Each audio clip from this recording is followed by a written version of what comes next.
Buongiorno, salve. Allora, io sono Cristina Bortolazzo e lavoro presso il nostro agriturismo di famiglia, gestito da noi in famiglia, che si chiama Agriturismo da Paradiso. Allora, La categoria scelta è il piatto che propone. allora, io la categoria ho scelto il piatto dell'accoglienza, però possiamo definirlo anche un po' un piatto antispreco, nel senso che ho pensato un po', diciamo, a un tortellone fresco, perché io penso che comunque la pasta ripiena sia una cosa che non tutti i giorni normalmente in famiglia si fa e si prepara, e quindi un po' un piatto domenicale.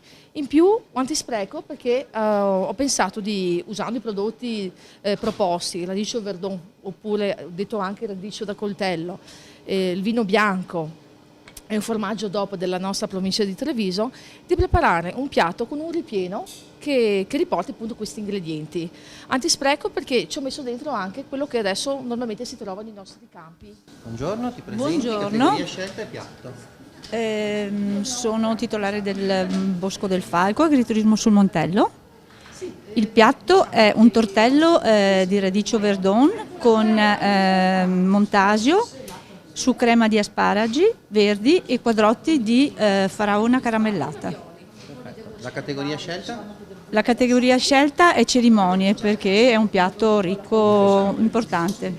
Grazie. Pagotto Susanna, Agriturismo Moro Barael, Vittorio Veneto. Piatto scelto è il piatto dell'intollerante, in questo caso la celiachia. A posto, torniamo dopo allora. Buon lavoro.